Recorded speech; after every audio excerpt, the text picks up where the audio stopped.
आपका एक बार फिर से स्वागत है। मैं हूं प्रतिबिंब शर्मा। भारत 16 वर्ष बाद राष्ट्रमंडल देशों के स्पीकर्स और पीठासीन अधिकारियों के 28वें सम्मेलन यानी CSPOC की मेजबानी कर रहा है। प्रधानमंत्री नरेंद्र मोदी 15 जनवरी को संविधान सदन के ऐतिहासिक केंद्रीय कक्ष में इसका औपचारिक रूप से शुभारंभ करने वाले हैं।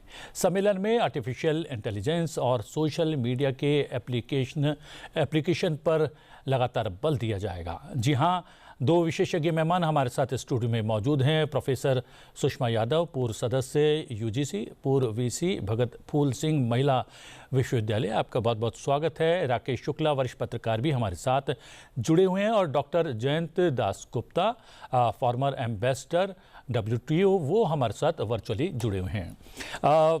सुषमा जी, हम दिख रहे हैं कि जब हम लोग आज़ाद हुए थे तो लोगों ने शंका जाहिर की थी कि यहाँ पर लोकतंत्र, संसदीय प्रक्रिया जो है, प्रणाली जो है, उस तरीके से फलीभूत नहीं हो सकती क्योंकि इतनी विविधता है।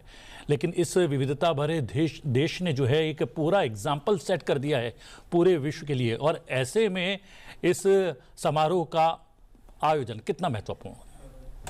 ये समारोह तो बहुत ही महत्वपूर्ण है और मैं समझती हूँ ये न केवल अब उस इतिहास को बदल रहा है जो अब तक लिखने का प्रयास किया गया था, बल्कि उस भविष्य की भी तैयारी कर रहा है जिसके लिए हमारा देश विकसित भारत के रूप में तैयार हो रहा है। ये भारत की गरिमा है, भारत का गौरव है, भारत का इतिहास है जो लोकतांत्रिक भी है। पार्लियामेंट नया नाम है, संसद नया नाम है, लेकिन लोकतंत्र अपने आप में एक मानसिकता है और जीने की कला है।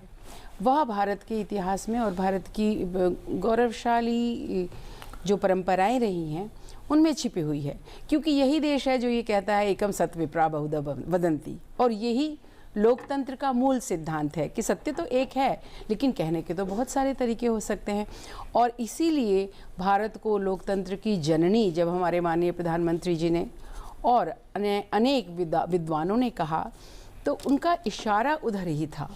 और यह जो समारोह इस समय हो रहा है, इसका प्रारंभ तो मैं समझती हूँ तब हो गया जब माननीय प्रधानमंत्री जी ने कहा वसुधैव कुटुंबकम हमारा नारा है कि पूरी वसुधा ही हमारा घर है। तो एक बार फिर उन सब राज्यों, राष्ट्रों के मिलने का समय है ये जिनका इतिहास एक है। वो इतिहास है, they are all Commonwealth parliaments, और वो इतिहास है जिन्होंने किसी न किसी रूप में कॉलोनियलिज्म को या उपनिवेशवाद को भुगता भी है और उससे निकल कर आए हैं। और उनमें से शायद बहुत ही कम राष्ट्र ऐसे हैं जो भारत की तरह लोकतांत्रिक प्रणाली को निरंतर बनाए रखने में सक्षम हुए हैं। इसलिए यह जो आयोजन है और यह जो सबका मिलने का एक समय है और जिसमें आगे पार्लियामेंट्स कैसे चलेंगी या किस प्रकार से संसदीय प्रक्रियाओं को चलाना है, इन विषयों पर चर्चा होगी। और जो नई नई चुनौतियां हैं, जो नए नए आयाम हैं और जो बहुत सारी नई समस्याएं भी हैं, उन सब पर मिलकर जब यहाँ पर चर्चा होगी, संवाद होगा, विवाद विमर्श भी होगा, तो अवश्य ही कुछ ऐसे समाधान निकलेंगे जिससे विश्व में लोकतंत्र का भविष्य तय किया जाएगा। ये CSPOC, राकेश जी, इसकी यात्रा तो 1967 में शुरू हो गई थी। भारत ने भी 70 के दशक में पहली बार जो है इसकी मेज़बानी की। चौथी बार लगातार कह सकते हैं कि मेज़बानी करने का भारत को अवसर मिल रहा है। पिछला 16 साल पूर्व जो है 2010 में जो है भारत ने मेज़बानी की थी। एक लंबी यात्रा हो गई है CSPOC की। इस यात्रा में इस बार तकनीक को समाहित करना, तकनीक को एक बहुत बड़ा विषय बनाया जाना, ये कितना महत्वपूर्ण है?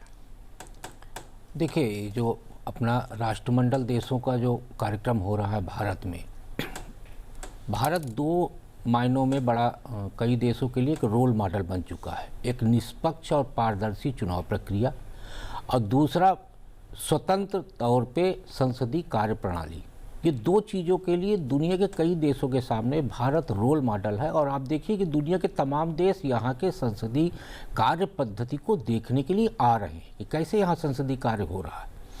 तो इससे तो एक स्पष्ट हो गया है कि भारत की जो लोकतांत्रिक संसदीय कार्य पद्धतियाँ हैं, वो संसदीय कार्य पद्धतियों में किसी तरह का कोई ऐसा भेदभावपूर्ण कार्य नहीं है। जहाँ तक डिजिटल की आप बात कर रहे हैं, तो आज हम दुनिया के तमाम देशों के साथ कदम ताल मिलाते हुए हम भी डिजिटल युग में जी रहे हैं। आप याद करिए कि 1980 में जब भारत में कंप्यूटर ने कदम रखा था तो एक हाय तौबा मचाई गई थी। हाय तौबा ये मचाई गई, कंप्यूटर आ गया है तो सबका जीवन तहस नहस हो जाएगा। मैं तहस नहस शब्द का इस्तेमाल कर रहा हूँ। और उसमें जो सबसे बड़ा एक प्रोपोगंडा तैयार किया गया वो ये कि इससे मनुष्य का रोजगार छिन जाएगा। लेकिन आज कंप्यूटर हमारे जीवन की एक आवश्यकता बन चुका है। उसी तरह से AI पद्धति जो आई हुई है उसको लेके भी एक नए तरह का एक प्रदर्शन तैयार किया जा रहा है। देखिए, डिजिटल युग में आपको जीना ही पड़ेगा यदि दुनिया के साथ आप कदम ताल मिला के चलना चाहते हैं तो। और मुझे लगता है भारत डिजिटल के मामले में भी दुनिया के सामने एक रोल मॉडल बन रहा है, क्योंकि कोरोना काल में जिस तरीके से हमारे यहाँ ऑनलाइन का एक पैटर्न बड़ा तेज़ी से विकसित हुआ है, उसके चलते आप देखिए कि डिजिटल में तमाम दुनिया के जो बड़े विकसित देश हैं, हम तो विकासशील देशों की श्रेणी में हैं, लेकिन दुनिया के जो विकसित देश हैं उसके साथ हम आगे बढ़ रहे हैं। इसीलिए प्रधानमंत्री जी की तरफ से जो पूर्ण विकसित राष्ट्र 2047 का लक्ष्य रखा गया है, उस 2047 के लक्ष्य को पूरा करने के लिए हमें दुनिया के उन चुने हुए देशों के साथ चलना पड़ेगा जो तमाम तरह की पद्धतियों के साथ विकसित हो गए। तो ये आज जो हमारे 40-45 देश के लोग भारत में इकट्ठा होकर जिस विषय पे चर्चा कर रहे हैं, उस विषय का सबसे बड़ा महत्व ये है कि हम कागज फ्री प्रणाली को कैसे अपनाएं, खासकर संसद में। आपको याद होगा कि संसद में पहले जब बजट पेश हुआ करता था,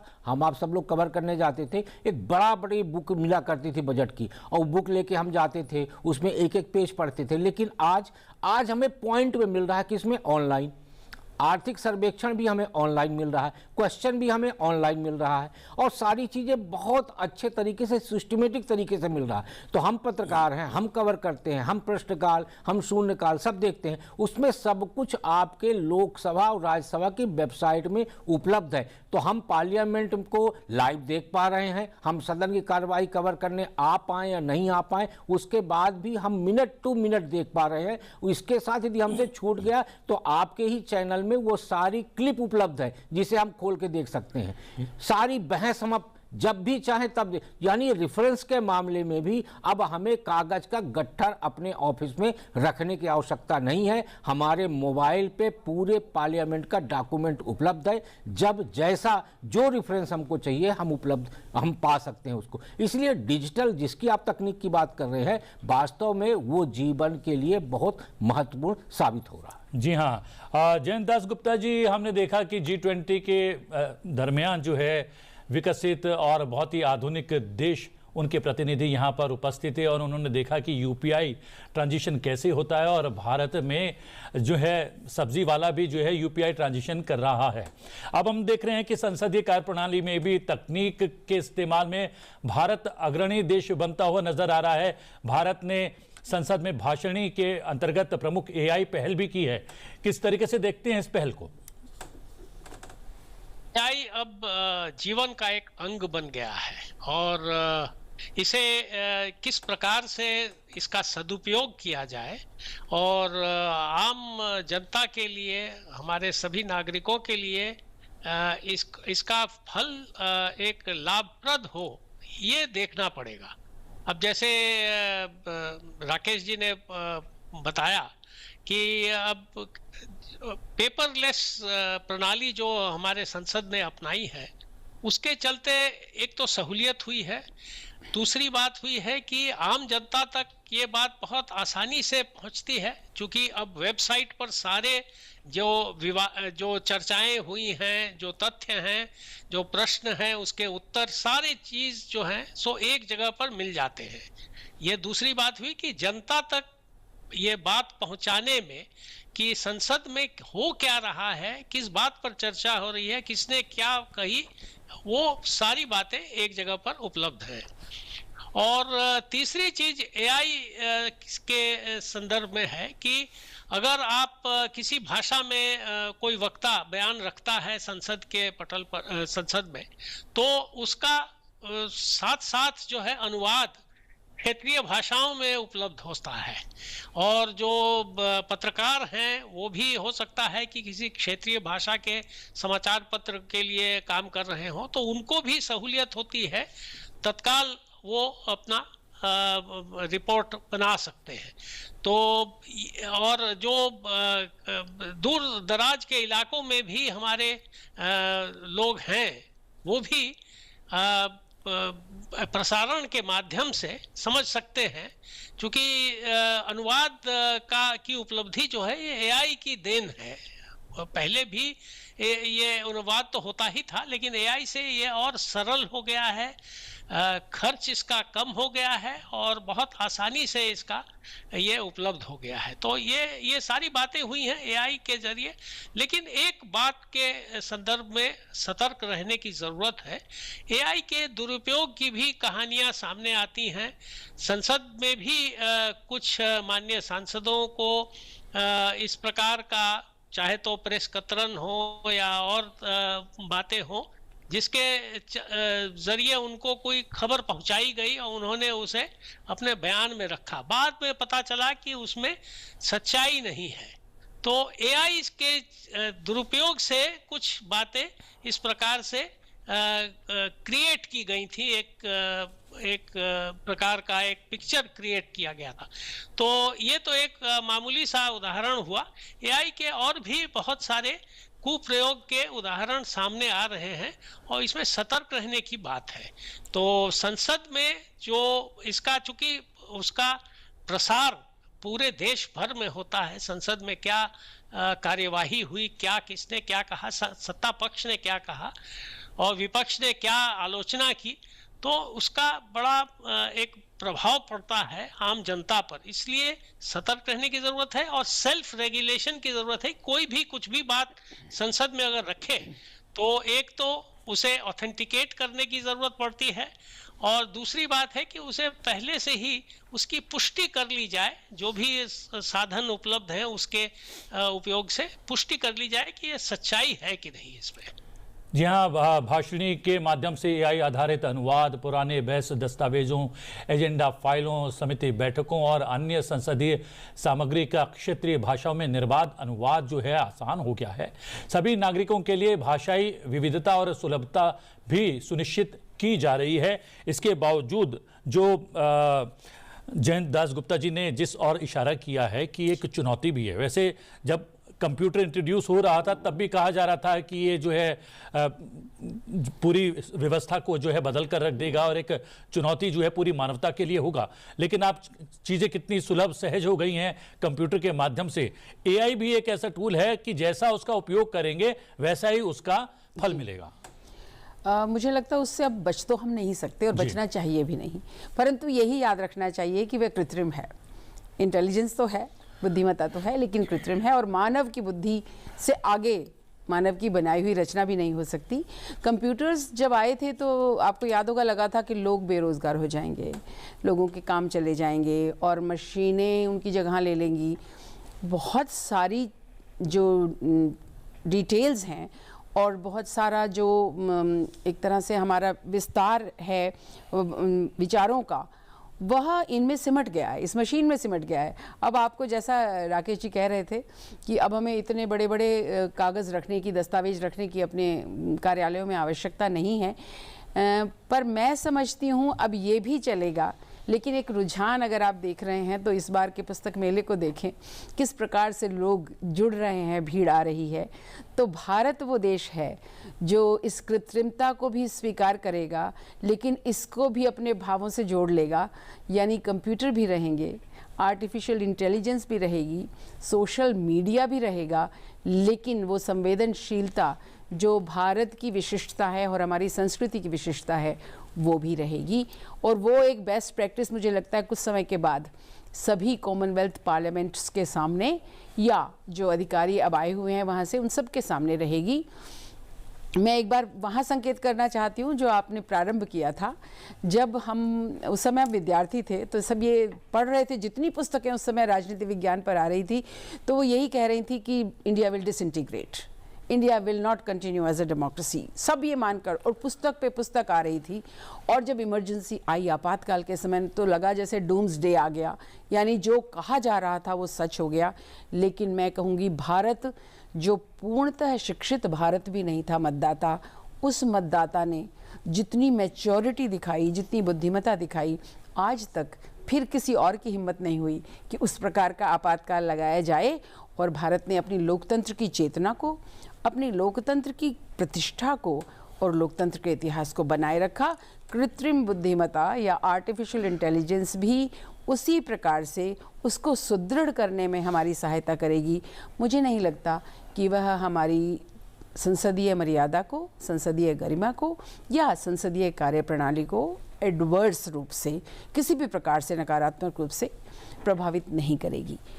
मुझे लगता है कि वह हमारे सांसदों को और अधिक सशक्त करेगी, क्योंकि यहाँ ये कहा जाता था पहले कि उतनी पार्लियामेंट्री असिस्टेंस यहाँ नहीं है सांसदों के पास जितनी बहुत सारे विकसित राष्ट्रों में हुआ करती थी। पर ये समय भी बदल रहा है और जो कंप्यूटर्स और एआई मिल करके, और सोशल मीडिया उसमें शामिल है, लेकिन उसको ध्यान रखना पड़ेगा कि सच क्या है, और वह सच जाने बिना यदि हम उसको मान लेंगे ऊपरी तौर पर, तो वह पार्लियामेंट, वह हमारे संसदीय इतिहास के लिए भी और संसदीय आचरण के लिए भी एक चुनौती बन सकती है। एक चुनौती है, एक चुनौती और भी है, वैश्विक चुनौती है। 90 के दशक में राकेश जी ग्लोबलाइजेशन जो है परवान चढ़ा और ऐसा लगने लगा था कि पूरा विश्व जैसे एक देश बन गया है, एक दूसरे की ज़रूरतों की पूर्ति जो है एक देश दूसरे देश के साथ करने लगा था। लेकिन अब पिछले 4-5 बरस से परिदृश्य बदल गया है, वैश्विक परिदृश्य। कहा जा रहा था कि अब कोई भी लड़ाई आने वाले समय में बम और बंदूकों से नहीं होगी, ये इकोनॉमिक लड़ाई होगी। लेकिन अब बम, बंदूक, मिसाइल सब चल रहे हैं, तमाम चीज़ें चल रही हैं। एक चुनौती जो है पूरे विश्व के सामने है। ऐसे में इस सम्मेलन का भारत में होना कितना महत्वपूर्ण है? देखिए, भारत में होना इसलिए महत्वपूर्ण है कि जो सबसे पहले मैंने कहा कि भारत आज की डेट में तमाम देशों के सामने 2 मामलों में तो रोल मॉडल हुआ है।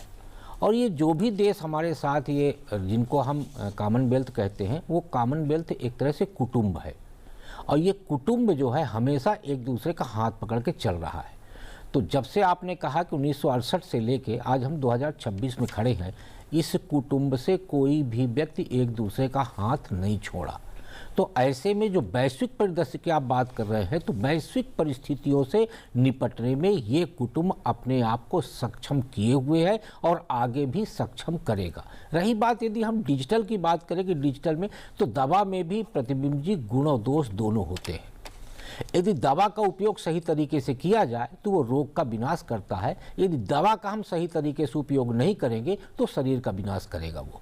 तो इसलिए एआई को लेकर जो आशंका है, यदि उस आशंका को हम देखें तो ये सच्चाई है कि उसमें भी अच्छाई और बुराई दोनों है, लेकिन उसका इस्तेमाल कैसे करना है।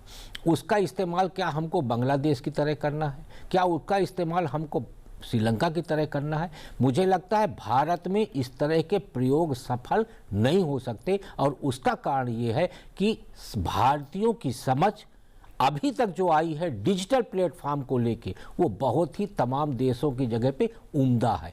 ऐसे में वैश्विक परिदृश्य की यदि आप बात करेंगे तो मुझे लगता है वैश्विक परिदृश्य में भी भारत इसलिए मजबूती से आगे बढ़ रहा है, तमाम खतरों और तमाम तरह की चुनौतियों के सामने होने के बाद भी, कि भारत का व्यक्ति चिर पुरातन नित्य नूतन को लेके चलता है। हम अपनी पुरानी पद्धतियों को नहीं छोड़ते हुए नई पद्धति को अपना रहे हैं, इसलिए हमें ये चुनौती भी किसी तरह से नुकसान नहीं पहुंचा सकती। और खतरा तो आसपास सदैव मंडराता रहा जब से हम स्वतंत्र हुए हैं, और खतरा कितना भी बढ़ जाए, भारत की संप्रभुता, स्वतंत्रता और लोकतांत्रिक व्यवस्था को कहीं भी आहत नहीं कर पाया। जी हाँ, लेकिन जयंत दासगुप्ता जी, जो मैंने एक प्रश्न राकेश जी से पूछा था, वैश्विक परिदृश्य में जो है कि चुनौती जो उत्पन्न हुई है, उस दौरान भारत में ये सम्मेलन होना कितना महत्वपूर्ण है? क्योंकि जैसा हमने शुरुआत ही की थी कि भारत की संसदीय प्रक्रिया और लोकतांत्रिक व्यवस्था पर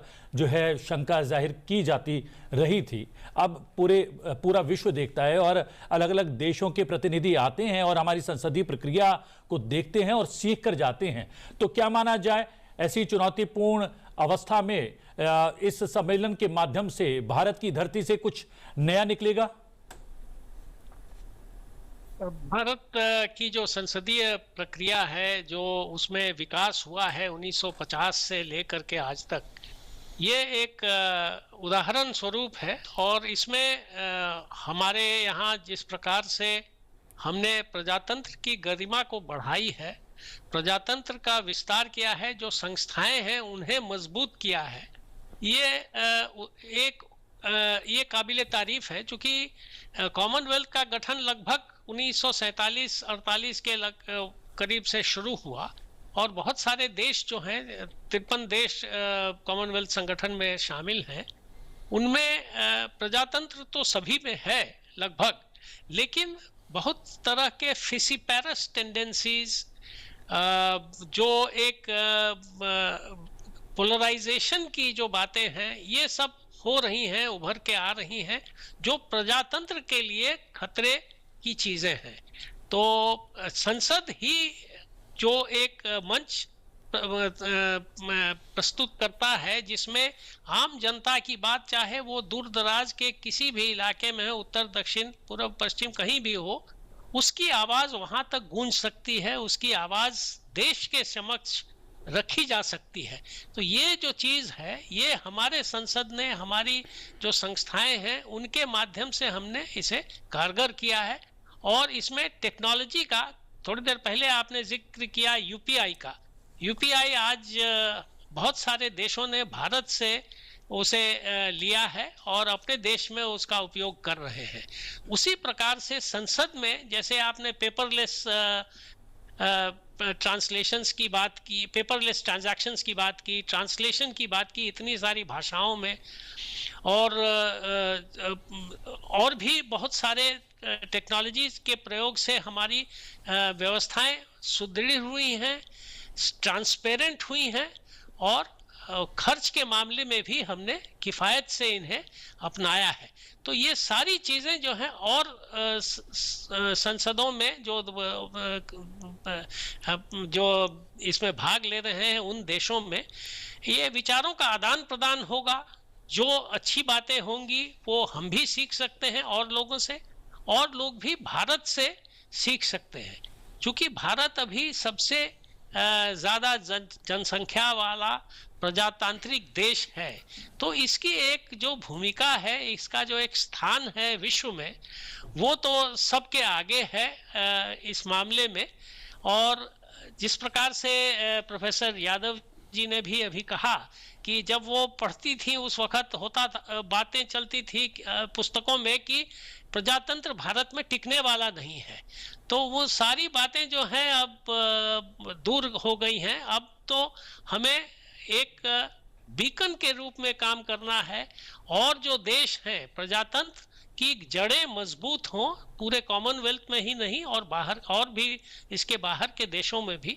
और अगर हम सीख सकते हैं उनसे कि कैसे जो हमारी संस्थाएं हैं, पब्लिक इंस्टीट्यूशंस हैं, उन्हें मजबूत करें, जिसके और जो लाभ मिलना चाहिए आम आदमी को, वो दूर दराज कहीं भी बैठा हुआ हो, उस तक कैसे पहुंचाएं, और टेक्नोलॉजी का इस्तेमाल कैसे करें, और संसद उसमें क्या भूमिका निभाए। तो ये सारी बातें जो हैं सो इसमें चर्चा में आएंगी किसी न किसी प्रकार से, और इस पर आगे भी बातें होंगी। क्योंकि CSPOC एक ऐसा संगठन है जो CPA IPU से अलग है, और इसमें अध्यक्ष और पीठासीन पदाधिकारी ही सिर्फ हैं। तो उनकी एक बड़ी अहम भूमिका रहती है अपने अपने देश के संसदों को, या जो पार्लियामेंट जिस नाम से भी हैं, उनकी प्रक्रिया को और उसमें सेंसिटाइजेशन, क्योंकि उनके माध्यम से एक बहुत बड़े समुदाय को, जो उनके यहाँ सांसद हैं, उन तक बात पहुंचाई जा सकती है और उन पर प्रभाव डाला जा सकता है, उनके सोच के लिए कुछ बातें रखी जा सकती हैं। तो इस बात को ध्यान में रखना होगा कि भारत की एक बहुत महत्वपूर्ण भूमिका है, और इसमें ज़रूर हम अपना योगदान करेंगे, और दिशा निर्देश जहां संभव होगा ज़रूर दिखाएंगे ग्लोबल साउथ को। सुषमा जी, जो है संसदीय व्यवस्था, लोकतांत्रिक प्रक्रिया और मतदान के माध्यम से सरकारें बनाने और सरकारें हटाने का जो प्रावधान है, उसने हमें शक्ति प्रदान की है, और इस शक्ति में जो शक्ति समाहित है वो महिलाओं की शक्ति समाहित है। और बहुत सारे आधुनिक देश रहे हैं, फ्रांस जैसे देश रहे हैं, जहां पर महिलाओं को मताधिकार पाने के लिए जद्दोजहद करनी पड़ी थी, आंदोलन करना पड़ता। लेकिन हम लोग 1947 में आज़ाद हुए और पहले ही चुनाव में महिलाओं को हमने मताधिकार दे दिया। ये भी क्या पूरे वैश्विक जो है सांसदों और संसदों के लिए सीखने की चीज़ है। भारत में जो महिला सशक्तिकरण है और महिला जो है बहुत ही महत्वपूर्ण भूमिका निभा रही है। और हाल ही में एक जो है विधेयक भी पारित हुआ है, जिससे अब संसद के भीतर, विधानसभाओं के भीतर महिला प्रतिनिधियों की संख्या बढ़ने वाली है। बिल्कुल, आपने बहुत सुंदर बात उठाई है और ये मैं चाहती भी थी बात आए, क्योंकि भारत वह देश है जहां हमने बहुत पहले महिला नेतृत्व को स्वीकार कर लिया था। और उस समय जब बाकी, जिन्हें हम विकसित लोकतंत्र कहते हैं और विकसित देश भी कहते हैं, वहाँ ये बात कहीं उनके मन में भी नहीं आई थी। और अभी मैं नाम लिए बिना इशारा कर सकती हूँ कि बहुत से विकसित देश ऐसे हैं जो इस बात को स्वीकार ही नहीं कर पा रहे कि कोई महिला राष्ट्र का नेतृत्व कर सकती है। भारत के बाद बहुत से यूरोपियन देशों ने अपने यहाँ महिला नेतृत्व को अवसर दिया। ब्रिटेन, जिसको हम लोकतंत्र की जननी पहले कहा करते थे और अपना मॉडल मानते थे, उसमें भी मार्गरेट थैचर कब आईं, कितने वर्षों के बाद आईं और कितना कठोर उनकी परीक्षा भी हुई एक प्रकार से।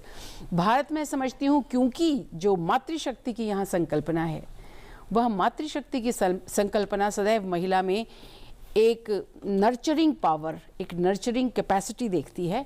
और इसलिए राष्ट्र में भी जब उसको नेतृत्व का अवसर मिलता है तो नागरिक अपने आप को सुरक्षित महसूस करते हैं। और आप देखिए, जैसे हमने आरंभ किया था पहले ग्रास रूट्स पर, पंचायती राज संस्थाओं में उनको 33% हमने एक प्रकार से रिप्रेजेंटेशन दिया और 33% कितनी जल्दी 50% में बदल गया।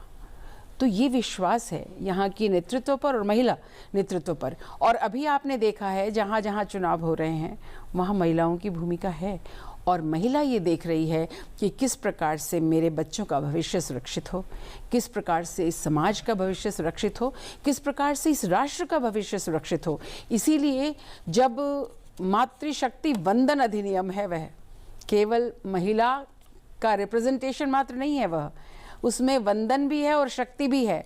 और यही किसी सभ्यता को चलाने के लिए आवश्यक होता है। इसलिए इनमें से बहुत से राष्ट्र जहाँ ये भाव नहीं होगा, अवश्य ये लेकर जाएंगे। और ये भाव जो है, विशेष तौर पर महिला में विश्वास का भाव, महिला के प्रति श्रद्धा का भाव, महिला के प्रति सम्मान का भाव और अंततः वंदन का भाव जो हमारी सभ्यता में है, यह उनको आकर्षित करेगा। मैं इसको एक और रूप में देख रही हूँ, क्योंकि मैं विश्वविद्यालय अनुदान आयोग से जुड़ी रही हूँ।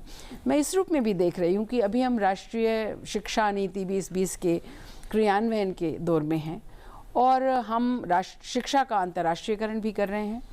बहुत से ऐसे राष्ट्र इनमें हैं और उनके जो संसदीय अधिकारी हैं वो देखकर जाएंगे किस प्रकार से भारतीय विश्वविद्यालय ऐसे विषय भी रखते हैं जिसकी पूरे विश्व को आवश्यकता है, जिसमें मैं समझती हूँ संस्कृति तो है ही, आयुर्वेद है, योग है, खाद्य विज्ञान है। खाद्य विज्ञान भारत की देन है। जो गृहिणी भोजन यहाँ बनाती है, और वो चाहे कुछ भी हो जाए, उस भोजन का कहीं और मुकाबला हो ही नहीं सकता, क्योंकि वो भोजन उसकी माँ बनाती है और वो जहाँ भी होती है उसमें वो भाव होता है। और इसलिए वो ये भी ध्यान रखती है कि अधिक ना हो जाए, ये कम ना हो जाए, मेरे कौन से बच्चे को क्या आवश्यकता है, उस रूप में जब वो बनाती है और उसकी शक्ति को, सामर्थ्य बढ़ाने के लिए बनाती है। वो जो फूड साइंस है यहाँ की, जो एक पाक कला है, यह भी भारत की विशिष्टता है। और भारतीय नारी जहाँ भी पहुँच जाती है अपनी इस विशिष्टता को छोड़ती भी नहीं है। आपको बहुत सारी सांसद भी ऐसी मिलेंगी, बहुत सारा महिला नेतृत्व ऐसा मिलेगा जो अंत में घर जाकर फिर भी ये देखता ज़रूर है कि रसोई में क्या पक रहा है और मेरे परिवार को क्या मिल रहा है। आई एम श्योर जितने अभी पदाधिकारी यहाँ आए हैं और पीठासीन अधिकारी यहाँ आए हैं, स्पीकर महोदय आए हैं विभिन्न संसदों के, वो भारत से महिला के प्रति दृष्टिकोण अवश्य लेकर जाएंगे। और मैं आपके को धन्यवाद देना चाहती हूँ कि आपने यह बात उठाई, क्योंकि भारत एक मॉडल है जिसने महिलाओं को आगे आने के लिए प्रेरित किया है। मात्र इतना नहीं है कि वो महिलाओं को अलाउ कर रहे हैं, आगे आने के लिए प्रेरित किया है। और मैं एक बात बहुत बार कहती हूँ, आज फिर से दोहरा देती हूँ कि जितनी मेहनत अमेरिका जैसे देश में महिला कैंडिडेट्स ने की है राष्ट्रपति पद के लिए, हमारे यहाँ उससे आधा महिला करती है तो पूरा समाज उससे सर पे उठा लेता है और सर पे बिठा लेता है। जी राकेश जी, एक बात और है कि भारत विश्व का सबसे युवा देश है। 35% से ज़्यादा आबादी हमारी युवाओं की है और हम ये भी देख रहे हैं कि संसदीय प्रणाली के केंद्र में मतदान प्रक्रिया है और मतदान प्रतिशत भी लगातार बढ़ रहा है और साथ ही साथ ज़्यादा से ज़्यादा युवा जो है इस लोकतांत्रिक व्यवस्था में और चुनाव लड़ने की प्रक्रिया में भी सम्मिलित हों, उसके लिए युवा संसद जो है उसका भी आयोजन हो रहा है। वो भी क्या इस सम्मेलन में भाग लेने वाले प्रतिनिधियों के लिए एक महत्वपूर्ण आकर्षण रहेगा? देखिए, भारत के लिए जो पूर्ण विकसित राष्ट्र का जो संकल्प तय किया गया है 2047 का, उसके 4 बिंदु तय किए गए हैं: युवा, गरीब, किसान और महिला। तो आप यदि देखेंगे इन चारों बिंदुओं पे युवा हैं। युवा कृषक खूब बढ़ रहे हैं, युवतियां आगे तेजी से बढ़ रही हैं, वैज्ञानिक बन रही हैं, यहाँ तक कि युवतियां कृषि में भी बड़ी महत्वपूर्ण भूमिका उद्यमी बन रही हैं। तो युवा को यदि आप देखेंगे कि 2047 में पूर्ण विकसित राष्ट्र का जो 4 बिंदु है, उन चारों बिंदुओं में युवा है। और ये आज दुनिया में कहा जाता है कि भारत सबसे युवा देश है। जिस जेनजी की हम लोग चर्चा करते हैं उसके लिए प्रधानमंत्री जी ने जेनजी की एक नई परिभाषा दे दी है। तो उस नई परिभाषा के हिसाब से ही जो भारत का युवा है वो एक दूरदृष्टिता दे के चल रहा है और आगे लेके चल रहा है। तो इसलिए भारत के युवाओं की यदि आप बात करें तो सिर्फ मतदान में ही नहीं, शैक्षणिक कार्य में आप देखिए, औद्योगिक कार्यों में आप देखिए, पढ़ाई लिखाई में आप देखिए। अब आप देखिए, यदि भारत में युवाओं की रुझान नहीं होता शिक्षा के क्षेत्र में, तो क्या इतने IIT खोलने की जरूरत पड़ती? क्या इतने मेडिकल कॉलेज खोलने की जरूरत पड़ती? क्या इंजीनियरिंग कॉलेज बढ़ाने की जरूरत पड़ती? नहीं, जितने थे उसी में संतोष कर लिया जाता। लेकिन युवाओं को ध्यान में रख के ही भारत की नीतियां तय हो रही हैं, भारत में सारे सिस्टम डेवलप हो रहे हैं, सारा का सारा काम युवाओं को ध्यान में रख के किया जा रहा है, जिससे कि आज का युवा आगे बढ़ेगा तो पीछे आने वाले युवा को वो बढ़ाता हुआ जाएगा, तब भारत को हम पूर्ण विकसित राष्ट्र बना पाएंगे। इसलिए युवाओं पर केंद्रित ही भारत सारा काम करता आ रहा है और आगे के लिए भी उन्होंने युवाओं को ध्यान में रख के ये लक्ष्य तय किया है। जयंत दासगुप्ता जी, ये वजह ये भी है कि भारत के युवाओं को जो है काफ़ी उम्मीदें नज़र आ रही हैं। उम्मीदों का देश बनकर पिछले 10-12 बरसों में भारत उभरा है और वैश्विक पटल पर भी बहुत सारे देश भारत की तरफ देख रहे हैं। चाहे आर्थिक प्रगति की बात हो, चाहे यहाँ के लोकतांत्रिक परिवेश और व्यवस्था की बात हो, पूरा विश्व जो है भारत की ओर देख रहा है। और भारत का युवा जो है उसको संभावनाएं नज़र आ रही हैं, संभावनाएं बढ़ रही हैं। ये एक क्षेत्र है जहां पर राष्ट्रमंडल देशों की संसदों के प्रतिनिधि जो है इस क्षेत्र में भी भारत से काफी कुछ सीख सकती हैं, या फिर भारत जो है खुद इस क्षेत्र में भागीदार बन सकता है सबके साथ। मैं इस बात से पूर्णतः सहमत हूं। भारत में जिन चीजों में विशिष्टता हासिल की है पिछले 8 दशकों में, एक है इंडिपेंडेंट सिस्टम्स जो हैं। हमारा जो संसद है, हमारी कार्यपालिका है, हमारी न्यायपालिका है, सब स्वतंत्र हैं और इनमें एक का दूसरे पर कोई अन्य प्रकार का कोई प्रभाव नहीं है। तो सब ये तीनों जो अंग हैं और जो 4th स्टेट है उसकी भी बात करनी चाहिए, जो प्रेस है, मीडिया है, तो सारे हमारे स्वतंत्र हैं और अपने विचार देश की जनता के सामने रख सकते हैं। दूसरी बात है जो आपने जिस पर गौर किया कि हमारे यहाँ जो, अगर आप देखेंगे 18 से 35 या 35 के नीचे की जो आबादी का प्रतिशत है, वो शायद इतना ऊंचा प्रतिशत किसी देश में, अफ्रीका के चंद देशों में शायद होगा, लेकिन किसी भी बड़े देश में ये नहीं है। तो ये डेमोग्राफिक डिविडेंड की बात है। युवा वर्ग को अगर हम शिक्षित करते हैं, स्किलिंग की ट्रेनिंग देते हैं, जो हमारे सरकार ने उस पर विशेष ध्यान दिया है पिछले कई वर्षों से, और रूल ऑफ लॉ की जो बात है, तो इन सब चीज़ों को मिलाकर जो हमारा युवा वर्ग है वो भविष्य के प्रति आशावान है। वो जानता है कि अगर वो मेहनत करता है तो देश में जो संरचना है, जो व्यवस्था है, वो उसे आगे बढ़ने में और देश को आगे बढ़ाने में मदद करेगा। तो ये तो ज़रूर अन्य जो राष्ट्रमंडल के देश हैं जिनके प्रतिनिधि यहाँ आए हुए हैं, उनके लिए ये एक चीज़ है जो फील करने की बात है, न सिर्फ किसी कागज से पढ़ने की बात है, बल्कि अपनी आंखों से देखने की चीज़ है, समझने की चीज़ है और इसे अनुभव करने की चीज़ है। तो ये ज़रूर इस फीलिंग को और इस एक्सपीरियंस को, अनुभव को वो अपने साथ ले जाएंगे, और यहाँ जो बातें उन्हें गौर करने लायक या अनुकरण लायक लगेंगी, वो अब मैं सोचता हूँ कि ज़रूर वो अपने देश में जा करके उसे लागू करने के लिए पहल करेंगे। मैं एक बात और कहूँगा, जी, युवाओं को लेकर यदि बात हो रही है तो देखिए, भारत का युवा संयुक्त परिवार में रहता है, लेकिन उसको सबसे बड़ी सीख दी जाती है कि आप स्वावलंबी बनिए और आत्मनिर्भर बनिए, और उसी मूल मंत्र को लेकर वो आगे बढ़ता है।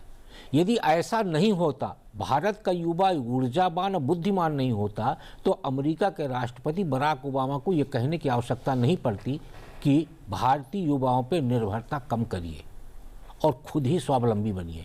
और उनको कहने की आवश्यकता इसीलिए पड़ी क्योंकि भारत का युवा हर जगह पे अपनी मिसाल कायम करता है, और दुनिया के तमाम देशों में आज भी भारतीय युवाओं की बहुत पहुंच और बहुत ज़्यादा आवश्यकता है।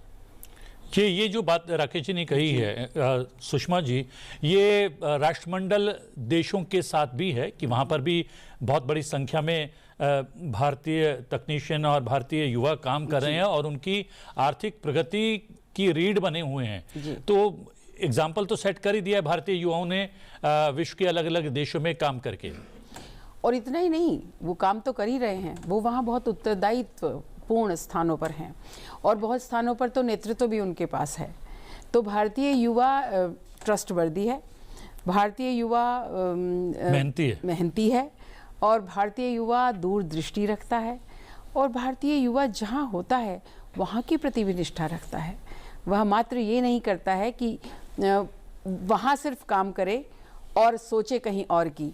वो जब वहाँ होता है तो वहाँ, इसीलिए आप देखेंगे कि विश्व के जो विकसित राष्ट्र हैं वहाँ भी, और जो विकासशील राष्ट्र हैं वहाँ भी, दोनों स्थानों पर उसकी आवश्यकता भी है और महत्व भी है। और एक बात और मैं यहाँ कहना चाहती हूँ, क्योंकि अब संसदीय प्रक्रिया की बात चल रही है, भारत से ये देश ये भी सीख कर जाएंगे कि जब हम सब स्वतंत्र हुए थे तो लगभग एक ही प्रकार की स्थिति में थे, और एक नेशनल मूवमेंट था जो वहाँ पार्टी बनकर उभरा हर देश में, और फिर उसके बाद जो ट्रांजिशन होना चाहिए था, जो बहुत सारे राष्ट्रों में नहीं हो पाया। केन्या से हमारे साथी हैं, तंजानिया से हमारे साथी हैं, युगांडा से हमारे साथी हैं, हमारे अड़ोस पड़ोस के राष्ट्र हैं। वो ट्रांजिशन भारत ने किया, जिसको हम वन डोमिनेंट पार्टी कहते थे। डोमिनेंट पार्टी इतनी थी, मैं फिर से वो याद दिलाना चाहती हूँ, एक समय ऐसा था कि पार्टी सरकार का मतलब एक पार्टी थी, रेस्ट वाज ऑल अपोजिशन, विपक्ष। तो विपक्ष ने सत्ता संभाली, ये नहीं कहा गया कि वो सरकार बनी, लेकिन सत्ता संभाली। लेकिन उससे भी ट्रांजिशन हुआ, और भारतीय मतदाताओं ने जब भी अवसर मिला एक नए दल को अवसर दिया, चाहे वो दल था, चाहे वो दलों का एक समूह था, लेकिन उसको अवसर दिया।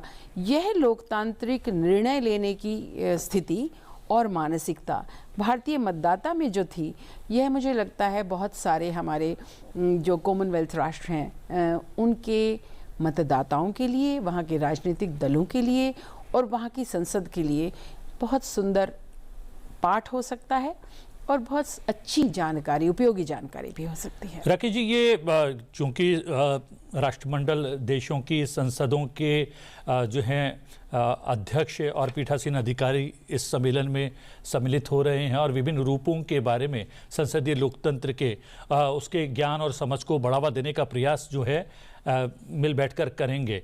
अगर सीखने की बात करते हैं तो इन राष्ट्रमंडल देशों की संसदों से हमको क्या कुछ सीख मिल सकती है या मिलनी चाहिए, क्या सीख सकते हैं? देखिए, हम सीखते हुए आगे बढ़ रहे हैं। जैसे आप देखेंगे कि ऑस्ट्रेलिया की जो पार्लियामेंट्री की व्यवस्था है वो बहुत हद तक भारत के साथ मेल खाती है। यहाँ तक कि बैठने की व्यवस्था से लेकर कार्य पद्धति तक बहुत हद तक मेल खाती है। तो हम यानी भारत बहुत सारी छोटे देश बड़े देश को में भेद किए बगैर जहाँ की प्रक्रिया अच्छी होती है उसको अपनाने में भारत कोई गुरेज नहीं कर रहा।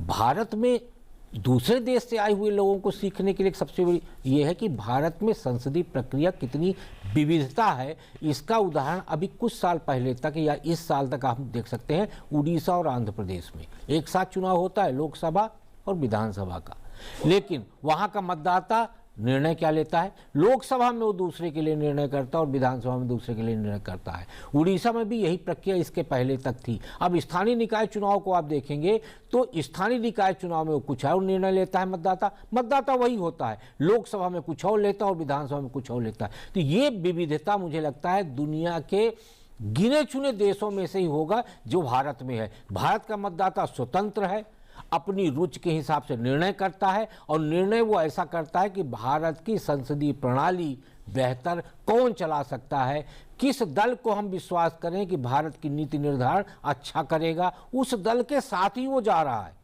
और इसीलिए देखिए आप कि पहले होता था कि एक गठबंधन की प्रक्रिया आई थी, लेकिन अब पिछले 2 दशक में गठबंधन की प्रक्रिया बहुत हद तक कम हुई है।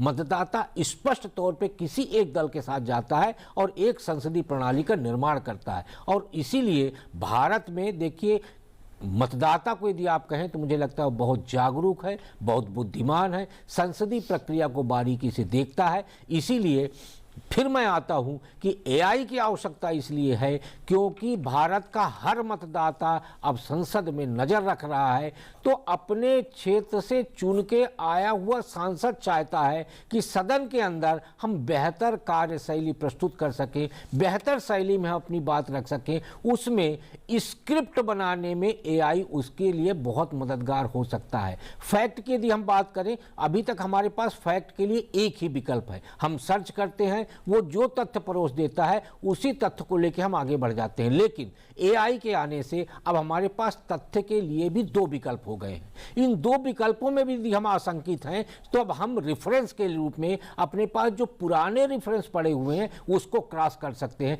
तो हमारे पास ये 2 माध्यम होने से समय बचेगा, हमारी शैली में सुधार होगा और हमारा प्रेजेंटेशन भी सुधरेगा। इसलिए संसदीय कार्यप्रणाली में इस तरीके के डिजिटल चीज़ों को अपनाने से बहुत सारी समस्याएं हल होंगी। जयंत दास जी की जो हमारे पूर्वजों ने जिन्होंने हमें संविधान के माध्यम से संसदीय प्रक्रिया दी, लगता है कि जो उन्होंने प्रक्रिया हमें दी हम उसका पालन लगातार करते आ रहे हैं और उसमें उसको थोड़ा सा समय के साथ साथ और भी ज़्यादा सुदृढ़ हमने बनाया है। एक ऐसा लगता है कि अब इससे इतर क्या, इससे आगे जाकर हम जो है क्या कुछ बेहतर कर सकते हैं। लेकिन अगर उद्देश्य की बात की जाए इस सम्मेलन की, तो संसदीय संस्थाओं का विकास करना भी इसके उद्देश्य में समाहित है, जिसका जिक्र यहाँ पर राकेश जी ने किया कि संसदीय संस्थाओं के विकास की अगर बात है तो वो एआई के माध्यम से, डिजिटल के माध्यम से हो सकता है। उसका प्रयास करने का जो है उद्देश्य जो है इस सम्मेलन के दौरान रखा गया है क्या? इस सम्मेलन में 4 चीजों पर जोर दिया गया है और उन पे अलग अलग सत्र भी होंगे। उसमें एक है कि जो अध्यक्ष और पीठासीन अधिकारी हैं उनकी भूमिका, जो प्रजातांत्रिक संस्थाएं हैं जो प्रजातंत्र को आगे बढ़ाने में, मजबूत करने में भूमिका निभाती हैं, उन्हें कैसे सुदृढ़ और सुदृढ़ किया जाए। तो ये एक मुख्य मुद्दा है इस पूरे सत्र में जो विस्तृत रहेगा, जिस पर विस्तार से चर्चा होगी। दूसरी बात है सोशल मीडिया, उसका क्या असर पड़ता है हमारे सांसदों पर। क्योंकि सांसद जो हैं, ये संभव नहीं है कि वो खुद जा कर के हर चीज़ की छानबीन करें या सत्यता की जांच करें, तो बहुत हद तक वो सोशल मीडिया पर आश्रित होते हैं, निर्भरशील होते हैं। तो उनका क्या असर पड़ता है और उसको गहराई से देखने की ज़रूरत है, किस प्रकार से उसमें त्रुटियां नहीं आए और उसमें दुरुपयोग नहीं हो। सोशल मीडिया का भी दुरुपयोग हो ही सकता है, हो रहा है। तो ये दूसरा जो एक विषय रखा गया है। तीसरी बात है कि सांसद जो हैं आज बहुत तनाव में रहते हैं, जो भी जनप्रतिनिधि होगा, क्योंकि अब वो जो दूरी पहले रहती थी अपने कंस्टिट्यूएंट्स के साथ में जनप्रतिनिधि की, वो सोशल मीडिया के चलते, आवागमन की सुविधा के चलते, मोबाइल फोन और इंटरनेट के चलते वो दूरी अब कम हो गई है। इसीलिए कोई अगर कंस्टिट्यूएंट अगर किसी तरह से प्रभावित होता है और वो सोचता है कि हमारे सांसद या जनप्रतिनिधि मदद कर सकते हैं इस मामले के हल के लिए, तो वो तुरंत उन्हें उनसे संपर्क स्थापित करता है। तो सांसद की जो समय है उस पर अब बहुत सारे उस पर डिमांडर्स हो गए हैं, जो कहते हैं कि साहब आप हमारी बात आपको सुननी पड़ेगी। तो इसका असर उनके स्वास्थ्य पर भी पड़ता है, मानसिक स्वास्थ्य पर पड़ता है। और जो एक बात रखी गई है वो सुरक्षा की भी बात है।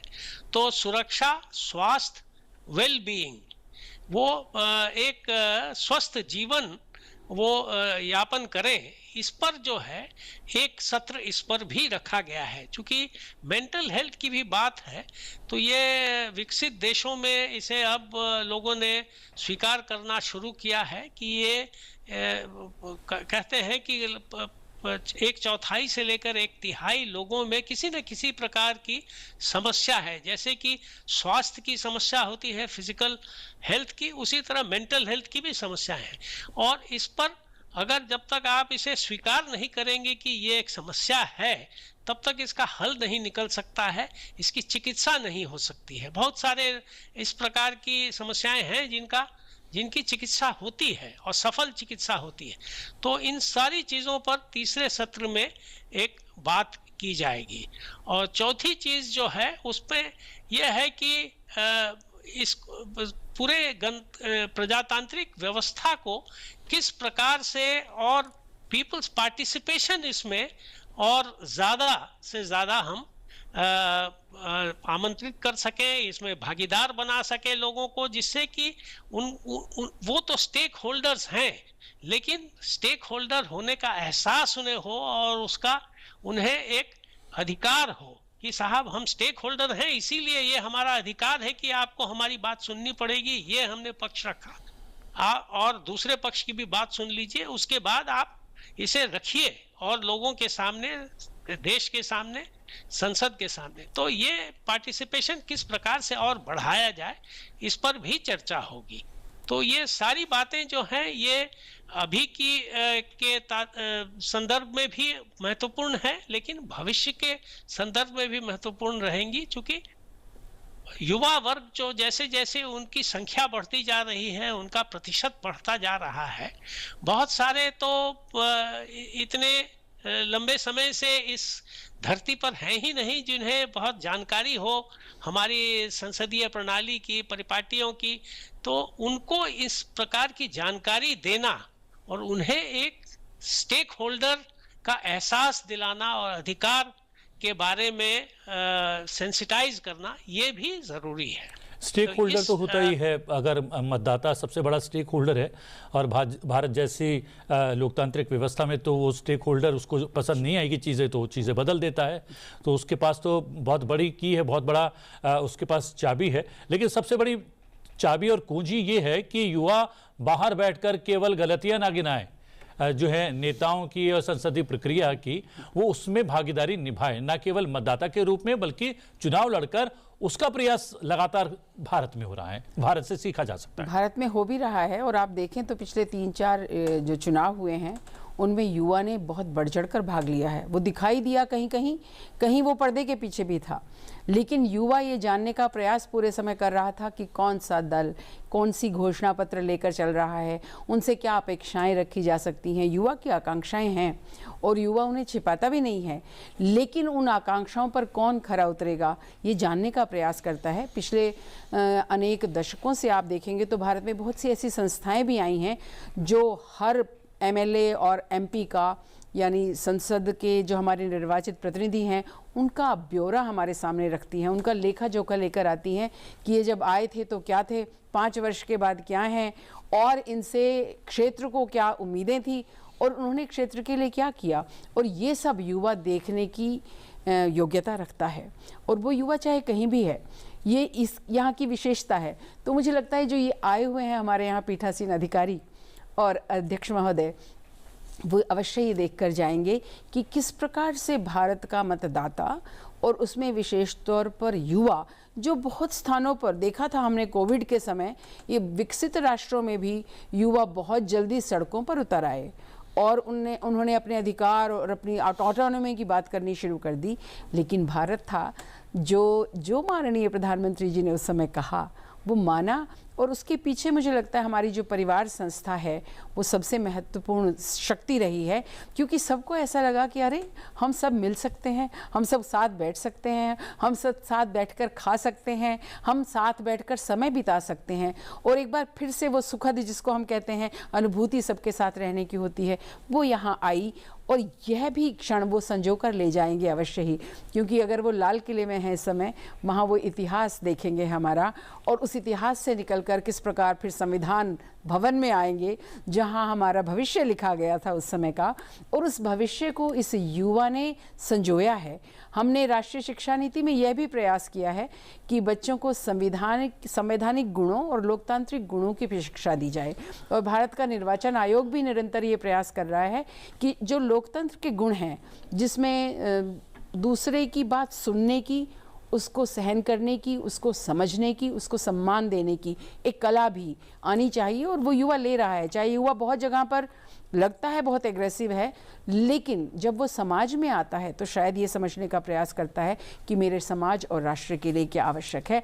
इसलिए यह भारतीय लोकतंत्र की शक्ति है। जी, युवाओं के एग्रेशन को कहीं ना कहीं एक सही दिशा देने की आवश्यकता है, उसका प्रयास करना बेहद ज़रूरी है। और जिन बिंदुओं की हमने चर्चा की, संभावना यही है कि इन बिंदुओं पर चर्चा हो और लोकतांत्रिक व्यवस्था जो है वैश्विक रूप से फले फूले, और जो है संसदीय प्रक्रिया भी मजबूत हो। इस सम्मेलन के माध्यम से सुषमा जी आपने समय निकाला, राकेश जी आपने समय निकाला, और वर्चुअली जयंत दास जी आप लगातार हमारे साथ जुड़े रहे। बहुत बहुत धन्यवाद आप तीनों का।